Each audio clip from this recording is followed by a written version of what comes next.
Pernah lihat seseorang yang tenang, cool, tapi humornya justru bikin orang penasaran dan makin suka sama dia?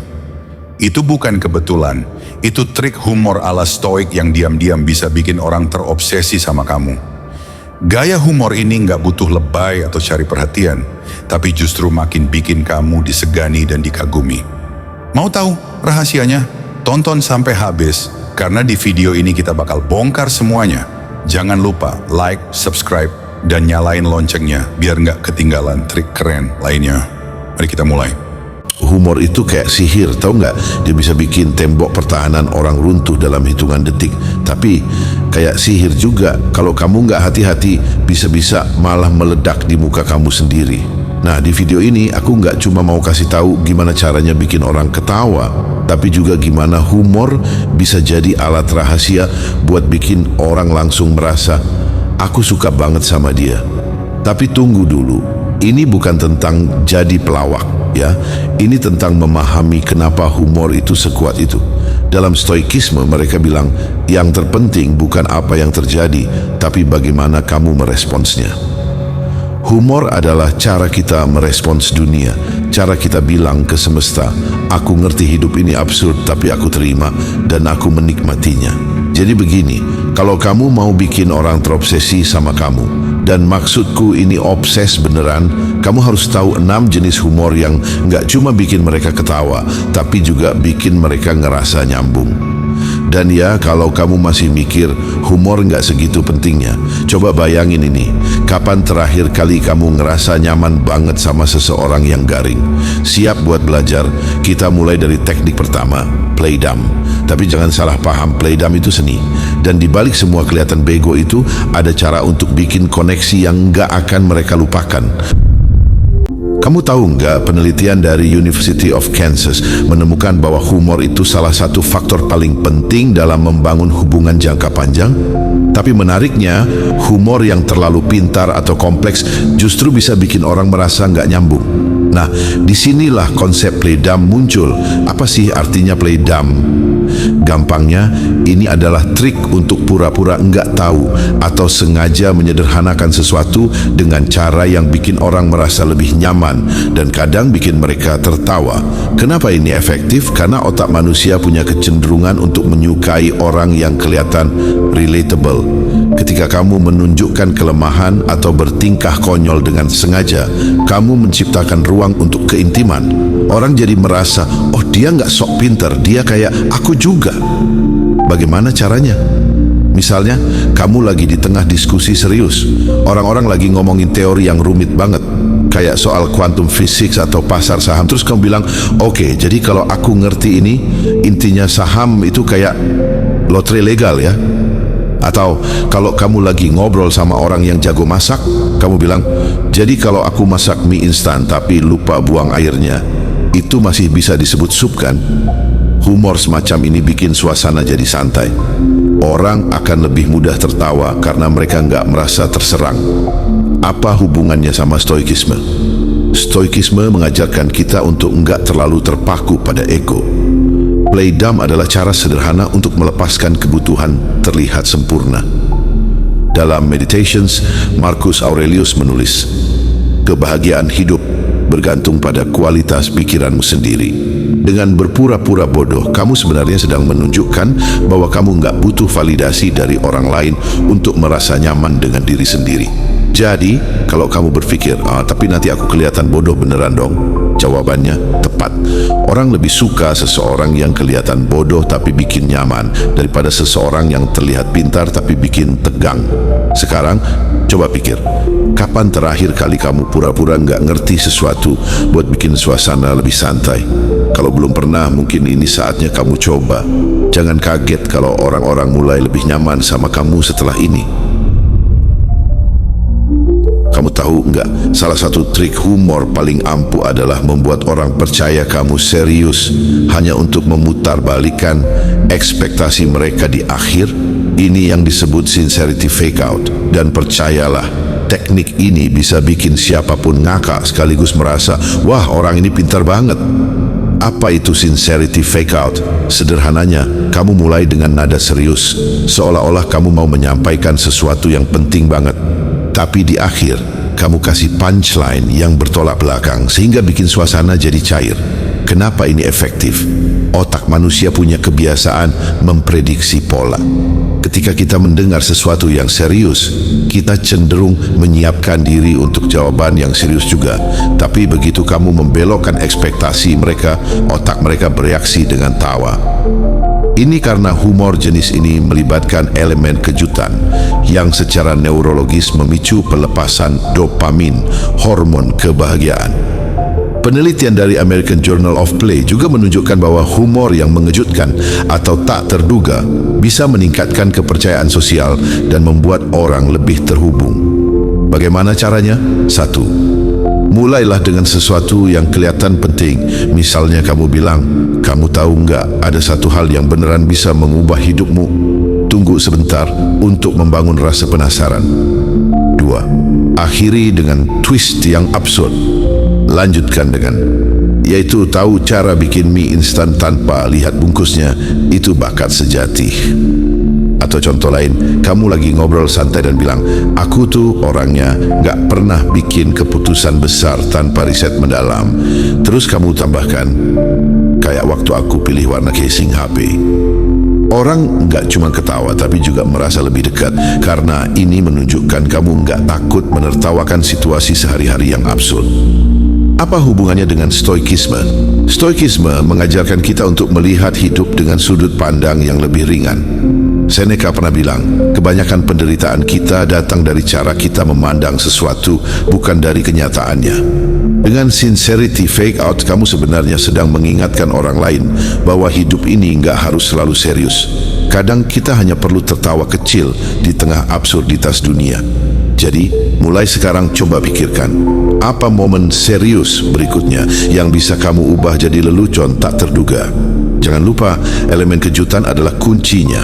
Kalau dilakukan dengan benar, ini bisa jadi senjata rahasia kamu untuk bikin orang nggak bisa lupa sama kamu. Pernah nggak sih kamu sadar kalau otak kita itu suka banget sama angka 3? Ini ada alasannya loh. Dalam psikologi ada yang namanya the rule of three. Katanya 3 itu cukup sederhana buat diingat, tapi juga cukup bikin penasaran. Makanya banyak pelawak, pembicara, bahkan iklan sering banget pakai pola ini. Dan tahu nggak, kamu juga bisa pakai trik ini buat bikin orang ketawa dan makin suka sama kamu. Nama jurusnya the 3-point list. Gini caranya, kamu kasih 3 hal. 2 pertama kelihatan masuk akal. Yang terakhir, bikin absurd biar mereka nggak nyangka. Contohnya gini, 3 cara buat hemat uang. Bawa bekal dari rumah, belanja pas diskon, atau berhenti punya teman yang selalu ngajak nongkrong di kafe mahal. Lihat, otak mereka udah siap nerima pola biasa, terus kamu kasih kejutan, dan di situ letupan tawanya muncul. Atau coba ini, 3 hal yang bikin aku semangat bangun pagi-pagi. Kopi, musik motivasi, dan kenyataan bahwa aku nggak punya pilihan selain bangun. Kuncinya ada di elemen kejutan itu. Otak kita suka kejutan kecil, karena itu bikin suasana lebih hidup. Penelitian bahkan bilang pola seperti ini bikin kamu kelihatan lebih menarik, karena secara nggak sadar orang melihat kamu sebagai seseorang yang beda. Dan kalau kita tarik ke stoikisme, ini ada hubungannya loh sama konsep dichotomy of control. Fokus pada apa yang bisa kamu kontrol, kayak cara kamu bikin orang merasa nyaman atau terhibur. Sisanya biarkan saja. Kata Marcus Aurelius, hidup ini tentang bagaimana kamu melihat dan meresponsnya. Ngomong-ngomong, dari tadi aku kasih contoh, sekarang giliran kamu. Coba deh, pikirin 3 hal lucu yang bisa kamu ubah jadi punchline. Kalau kepikiran, tulis di kolom komentar ya. Dan kalau trik ini bikin kamu mikir, wah, aku perlu tahu lebih banyak, gampang kok. Klik tombol subscribe sekarang biar nggak ketinggalan tips humor berikutnya.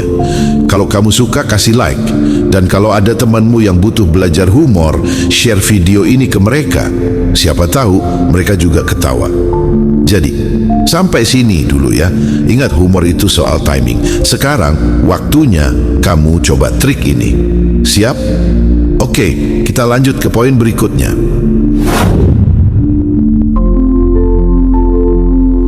Kamu pernah nggak sih dengar orang cerita, tapi ceritanya tuh dilebih-lebihkan banget sampai kamu bingung mau percaya atau ketawa? Nah, itu sebenarnya trik humor yang jenius. Apa itu? Ini adalah seni melebih-lebihkan.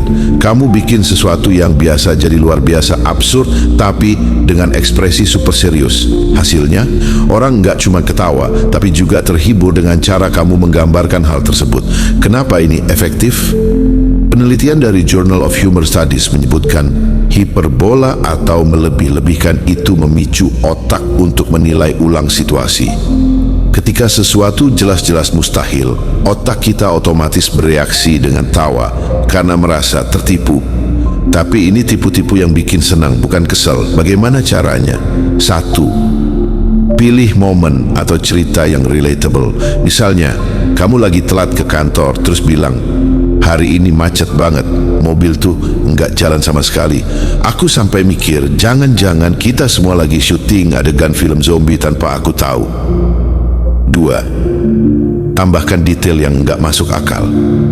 Kayak gini, aku pernah makan pedas banget sampai aku yakin ada naga kecil di dalam perutku yang lagi marah karena aku bangunin dia dari tidur panjangnya.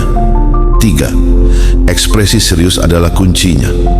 Kalau kamu ngomongnya sambil ketawa, efeknya hilang.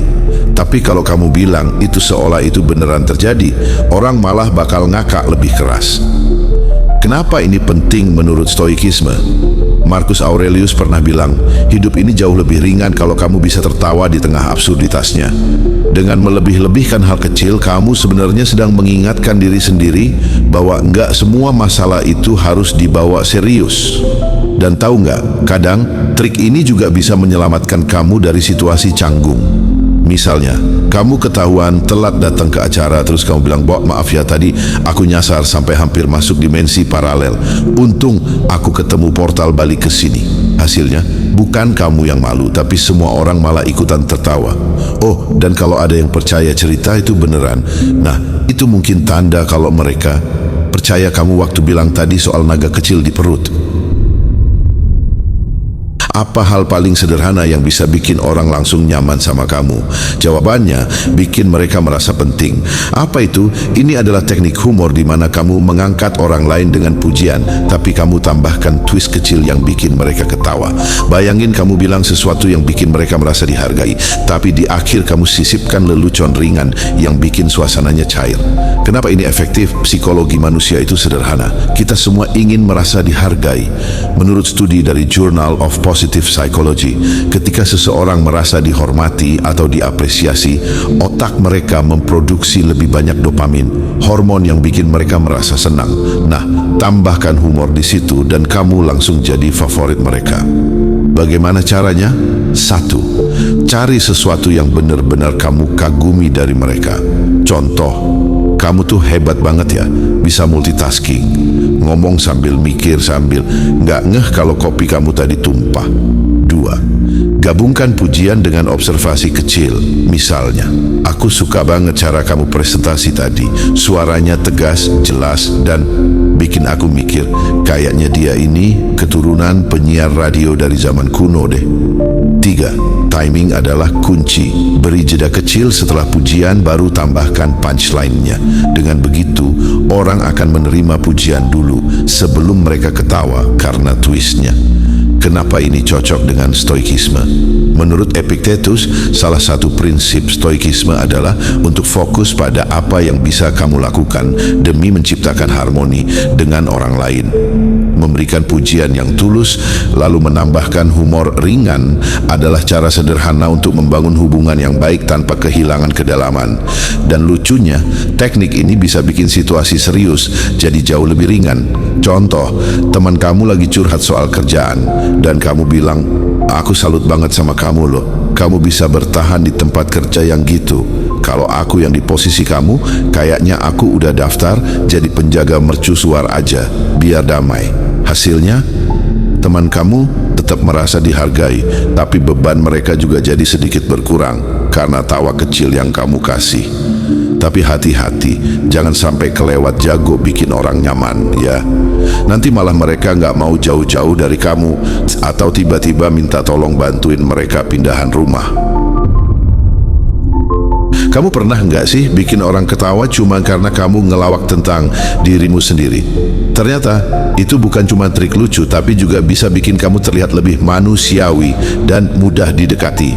Apa itu? Self-deprecating humor adalah jenis humor di mana kamu ngecek diri sendiri dengan cara yang ringan dan nggak terlalu serius. Bukan berarti kamu benar-benar merendahkan diri, tapi lebih ke cara kamu menyikapi kekurangan atau hal-hal yang nggak sempurna dari dirimu. Dengan begitu, orang jadi merasa lebih nyaman sama kamu karena mereka tahu kamu nggak terlalu sok sempurna. Kenapa ini efektif? Penelitian menunjukkan bahwa orang cenderung lebih suka berinteraksi dengan seseorang yang bisa tertawa tentang dirinya sendiri. Kenapa? Karena ini menunjukkan bahwa kamu nggak terlalu serius dengan hidup. Menurut psychological science, humor tipe ini juga menunjukkan kerendahan hati yang secara nggak langsung bikin orang lebih respect sama kamu. Bagaimana caranya? 1. Pilih kekurangan yang relatable dan nggak terlalu sensitif. Misalnya, aku itu tipe orang yang gampang lupa. Bahkan kemarin, aku lupa ngingetin diri sendiri buat nggak lupa. Jadi ya ketemu orang yang nggak aku kenal aja, siapa ya kamu? 2. Bikin orang merasa kamu tahu kelemahanmu, tapi kamu nggak ambil pusing. Contoh, kamu tahu nggak aku itu kalau nyoba diet bisa bertahan sampai makan salad. Tapi begitu lihat pizza, saya berubah jadi superhero, langsung bisa lari ke meja pizza tanpa mikir. 3. Tertawakan dirimu, tapi jangan terlalu berlebihan. Jangan sampai kamu jatuh ke jebakan merendahkan diri yang berlebihan. Humor ini efektif karena orang merasa kamu tidak malu dengan kekuranganmu, bukan karena kamu takut dihakimi. Kenapa ini nyambung dengan stoikisme? Dalam filosofi stoik ada prinsip tentang penerimaan diri dan ketidakpastian hidup. Kamu nggak bisa mengontrol segalanya, termasuk bagaimana orang melihatmu. Tapi yang bisa kamu kontrol adalah bagaimana kamu meresponsnya. Dengan self-deprecating humor, kamu menunjukkan bahwa kamu nggak takut dengan ketidaksempurnaan. Bahkan, kamu bisa tertawa soal itu. Dan lucunya, ini juga bisa bantu kamu menghindari momen canggung. Misalnya, kamu datang terlambat dan bukan ngasih alasan panjang lebar. Kamu bisa bilang, ya aku datang telat. Kalau ada yang tanya, ini bagian dari eksperimen, coba kamu tahu. Apa yang terjadi kalau terlambat 10 menit? Hasilnya agak nggak menyenangkan, tapi seru sih. Hasilnya orang nggak cuma merasa nyaman, tapi mereka juga tertawa karena mereka tahu kamu nggak masalah kalau ada sedikit kekurangan dalam hidup. Jadi setelah semua itu, apa yang bisa kita tarik dari teknik-teknik humor yang udah dibahas? Gampangnya, kalau kamu bisa bikin orang merasa nyaman dan dihargai, mereka bakal kembali ke kamu lagi dan lagi. Itu yang membuat mereka jadi terobsesi sama kamu. Bukan karena kamu lucu, tapi karena kamu tahu cara membuat orang merasa penting sambil tetap bisa bercanda tanpa ngerasa berat. Humor itu bukan cuma soal bikin orang ketawa. Terkadang yang lebih penting adalah bagaimana kamu bisa menyentuh hati orang lewat cara yang ringan tanpa terkesan dipaksakan.